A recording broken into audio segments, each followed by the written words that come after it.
Welcome to WholeCEO with Lisa G. I'm the best-selling author of The Boss Weight Loss. I'm bringing you the top tips to be unstoppable. This is a once-in-a-lifetime opportunity to actually pull up a chair with today's top experts in mindset, weight loss, business, and more. Learn our top tips so that you can have more energy, be fit and resilient, feel unstoppable, unshakable, and unbreakable. With an advanced degree in computer and secondary education, along with several IT certifications, today's guest brings almost 40 years of experience to bear as an IT higher ed professional, having served as a business intelligence specialist at NC State University and currently serving as senior systems analyst at the NC Department of Health and Human Services and chief technology officer at a North Carolina corporation. He stays active in the IT higher ed communities with more than 15,000 LinkedIn followers, highly recommended international keynote speaker, publicized author, data and analytics expert, talk show co-host, and specialist in efficiency process improvement. He's a much sought after resource, a recipient of the 2021 Thought Leader of the Year Award. My guest speaks at dozens of conferences every year, extending his reach into more than 20 countries around the globe, impacting thousands. Welcome to the podcast, Dr. Joe Perez. Thank you so much, Lisa. Very kind and gracious of you to have me on your program. It's my honor and pleasure, ma'am. Well, I'm so happy to have you here because I've been following you on LinkedIn. I know we're friends there. And I know that people these days, with all the disruptions, want to be unstoppable in business with an unstoppable drive. So what is the importance of technology if they don't want to get left behind? That's an excellent question, Lisa. I appreciate you asking. So, I look at technology as a tool. I look at it as something that will help you get forward and move forward if you know how to use it correctly. It isn't necessary for people to be happy. You can be perfectly happy without technology, but if you look at it as a tool that's intended to make things easier and to make things go more smoothly, then by all means use it as a tool.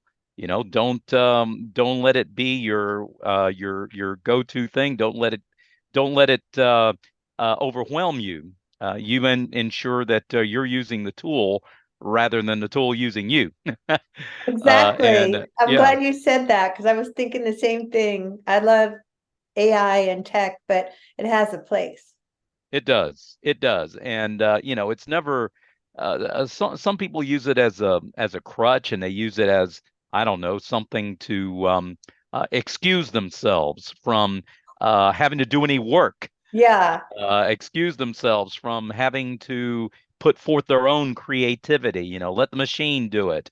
No, we were meant to be creative. We were yes, meant to use our talents and to expand our horizons and to further the talents that we've been given. Yes, use the tool to 100%. stimulate that creativity. Don't let it squash the creativity. I love that distinction Mm, that you made. There's so much to unpack there. So, in other words, don't be lazy, but use tech to your right. advantage and don't expect tech to replace you because you still have to have that human element that brings your own personality into whatever it is you're creating with tech. Absolutely. I couldn't agree with you more, Lisa. It's the human element of personality. Computers are best at processing ones and zeros. Computers are best at doing, repetitive tasks exactly the way we tell them to do it, without getting tired, without error, and at an incredible rate of speed that we couldn't possibly compete with. However, they don't have the ability to make these nuanced judgment calls, in the gray areas. They don't have the creativity and the imagination and the personality and the, I don't know, the body language or whatever that we as humans have been endowed by our creator. And the sooner people recognize that that the technology is intended, at least benevolently speaking, is intended to enhance rather than replace, then I think we can get along with the tool a whole lot better than we would otherwise. Well, I wanted to dive a little bit deeper into this topic and then jump into the importance for you of your values and your faith and your family. So, the last Sure. question I was just going to ask you is if you had a crystal ball, and besides Chat GPT, which is one of my favorite right now, I mean, what do you predict is going to be the next favorite AI baby? Hmm. I would imagine something that would take the existing technology and extrapolate it. Okay, so now with the AI driven tools, what we have is a mechanized bot that Yeah, has the ability to simulate conversation in written format. I would think that they would want to extrapolate that to the point where first iteration might be vocal, so that you ask a question and, well, you know something, Lisa, this is what I think. I think you should do X, Y, and Z, whatever, and you hear it actually talking to you. That would be the first iteration. That would be uh, wow, that'd be incredible, so right? Because you cool. Will you call right. me when you invent that? Yes, ma'am. And then imbue it with, you can make it sound, make it sound like Keanu Reeves, or you can make it sound like Scarlett Johansson, or you make it sound like Barack Obama, or some politician, or some movie star, some sports personality, or the old Howard Cosell, his nasal voice from back in the 1970s, giving you advice on sports. Or perhaps it would be so intuitive that if you ask it about sports, it'll sound like a famous sportscaster. You ask it about news, it might sound like a newscaster. You ask it about politics, it'll sound like a former president or something. Make it as intuitive as possible, and even more so. The next iteration after that would be to take that same technology and take it a step further and have a talking head. Would be the individual Like actually virtual speaking. reality kind of thing? Exactly. Only you see it on your computer screen. You wouldn't necessarily need goggles for it. I mean, I suppose another step after that would be you put on the goggles and you're talking to the person. It's actually an AI construct that is three-dimensional, and you can interact. You put your hand out to shake hands, and a hand comes out. Whatever. That's crazy stuff. But I see it being implemented in stages and iterations. Yeah, The problem comes when they try to bite off more than they can chew. The technology hasn't caught up with the expect. That's it. People have expectations because they're yeah, used to seeing these movies with all these incredible computer-driven special effects, that they do with the green screen and or blue screen, whichever, and they wind up with something that is incredibly realistic. So yeah, expectations are here, yeah. technology level is here. So For now, until the it's going for to now, start climbing up. that's right, and that's the point. Until technology catches up with expectations, I think Yeah, it's going to take an iterative approach. First, with hearing the voice and only the voice, yeah, then with making the voices sound more realistic or more intuitive based on the topic, and yeah, then the ultimate would be to put imagery, moving generated imagery that is synced up with the voice that you hear answering the question in exactly the same way that one would ask the question to Chat GPT and get the answer spouted off. Only it'll be a what seems to be a living, breathing person, but it's not spouting off the same thing that you see when you read it going by on your screen. So, well, that's crystal scary. ball. It's Yeah, it is. scary Yeah. and good because to me, I pictured like some lonely person that has an AI friend and then they never have to leave the house. Wow. That is scary. I would imagine it'd be nice to not be lonely, but at the same time, there is no substitute for the real warmth of a human being Yeah, and the real emulation and empathy that we as humans have to each other. And that is the good part is that it may be the start of something. The bad part is that people depend upon it. They become even more withdrawn within themselves as Yeah. opposed to reaching out and seeking help. So yeah, good and bad. Again, a tool. It's all in the mind of the person using it, right? It's only as powerful as the hand that wields it and the heart that shields it. That's the important thing about a tool. Use it the right way. Hey, you can leverage your way out of trouble and make things easier. Use it as a crutch instead of a lever. Then you're going to become overly dependent upon it and lose your creativity, lose your imagination, and perhaps do yourself more damage than good. So, you know, cautionary tale, I guess. That's my crystal ball. I Oh am no no, I love it. Nostradamus. Yeah. I I, appreciate it. Like the crystal yes, ma'am. ball was just like so much further beyond what my capabilities and imagination would have even come up with. And I know that you probably have some insider information that you can't even talk about yet. But let's just move on. Like since you talked about the importance of family and I know personally that your values are what drives you and your faith Yes, and ma'am. your family. How can that help us be unstoppable? Because we've all been through some disruptive times in the last 3 years. Oh wow. Yeah, that's wow. That's excellent. Because that's just it. Adversity comes into a person's life, and obstacles that yeah, you say obstacle, I say opportunity. You say adversity, I say advantage. How do you look upon this? How do you look at adversity and opposition and obstacles? You look at adversity, opposition, and obstacles, trials, troubles, tribulations, whatever you want to call them.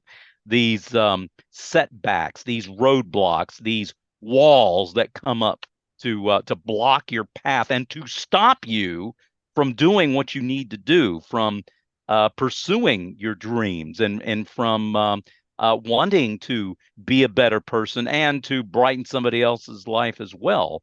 How do you view these things? Well, you view them as obstacles that stop you, then they're going to do nothing more than make you more bitter, more withdrawn, more cynical. But if you look at them as a means whereby you can grow, a means whereby you learn from it and you're strengthened in the same way that a bodybuilder doesn't complain about having to do 300 reps or Yeah, whatever. They've got the long view in mind to see what's the end result, what is the end goal, what am I going to learn through this, and in the midst of it, you have a mechanism that sustains you, such as in my case, my family, my faith. Okay. I love my family more than anything else. And, they are the wonderful gift that God has given me. A wife of 39 years who is absolutely the wow, best thing. Oh yeah, awesome. she's my best friend. Yeah. That's so Uh, cool. She puts up with this, I mean, she's got to be good if she can put up with this. But Yeah, the point is, if I'm looking at getting back to the adversity and the obstacle and all this kind of stuff, the things that would indeed stop you, the thing yes, that would make me unstoppable is that I recognize, okay, God is allowing this to happen to me for a reason, and I'm being strengthened by it to learn how to deal with adversity, to appreciate the good times, and to be more thankful for the things that are eternal, such as my family, more so than possessions. Because you can always replace possessions, you can't replace people. You can't that's so replace your true. family, Not right? even an AI tool is going to No, replace that that's human right. connection, that someone who's there to witness your life and support you through your trials and tribulations and ups and downs in this last 3 years. And the reason I started this podcast during the pandemic was I want to help people be unstoppable and grow through what they're going through rather Yes. than letting it stop them, stop where they're stopped and see the blessing in it. For example, like all of a sudden I knew I had to pivot. So it was scary. Like, so there's the fear that comes up. But if you walk through that fear, then you Right. can look at all the silver linings of the pandemic, of which there are so many. And I really enjoy right now working from home. And since then, I moved to somewhere where I have to work from home. It's kind of remote. And I'm enjoying it because I have the freedom to do my stuff and work. And And during the pandemic, I didn't have any work-life balance. I was always working. And then I just made a Hmm. shift and changed it, and everything changed for the better. There you go. And even so, today I was listening to Amy Purdy on Instagram saying she's so grateful that she lost her legs because through that, it just made her stronger. And I always want to Hmm. ask people stories about how can you get stronger and grow through the hard things instead of just feeling like, why me? I'm a victim. Just say, Right. get more solution focused instead of getting stuck. Do you have any last minute tips for our audience about how they can be unstoppable with their faith and pushing through these disruptive times? Absolutely. So again, it's all about focus, right? If you're focusing on the moment and you're focusing on the distress that you are thrust into at the moment, then it's going to lead to despair and frustration. Instead, having the long view in mind and recognizing, okay, you know what, this isn't going to last forever, and focusing on the good things that you still have and knowing that in spite of whatever adversity that you're going through and whatever seems like a loss, it's only there to strengthen you, and to be appreciative of the things that you do have. In my case, appreciative of my family, appreciative in knowing that, hey, I've got to be strong for them. I've got to set the right example of what a man of faith and a man of integrity is supposed to behave like. All the stuff that I say to my kids when they're little, well, now I gotta live it now that they're grown up, and so that what's here in my heart and what's here in my head and what comes out of my mouth and how I act and do with my hands, it all matches. I'm not going to say one thing here and act another way here. I'm not going to believe something here and yet know it differently here. That's just not that's not me. I want to be the same regardless of what's going on. That's called integrity, I integral, love one it. piece. I was Yeah, going to say integrity too. That's like exactly yeah. what that represents to me. We The read our kind, minds. the kind of, yeah, fun, the kind of integrity where you have the self leadership. And I like that about Hmm. you. To me, self leadership is one of my passions that I love to speak about because I feel like you're so right. They're watching what you do, whether you're leading a Hmm. team, leading company, leading your Right. family, with your wife, you're being true to your values. And that's what integrity is, isn't it? Yes, ma'am. I mean, and that's the way it should be, I mean, because what are you without values? Not everybody believes in God, and I'm not here to preach a sermon or anything else. I mean, I do that, but I'm not going to do that now. It's all about being true to those values, in being the same, whether you're in front of a person or whether you're by yourself, whether you think anybody's watching or not, whatever environment you are in, are you a thermometer or a thermostat? A thermometer reacts to the environment. A thermostat influences its environment. And I believe that's what I'm here on this earth to do, is to influence others for good. Yeah, to cherish and love my family, to have raised my kids in the best possible way I can, providing for them and providing an example of faith, and in knowing that no matter what happens, God's going to take care of me. He's not going to abandon me. He never has. He never will. And no matter how bad things may seem, I know that I'm going to make it through because I'm not alone. It's no different from a child going through a storm and holding up his hand or her hand, and daddy or mommy, grabs the little child's hand, and the child knows that he or she is safe.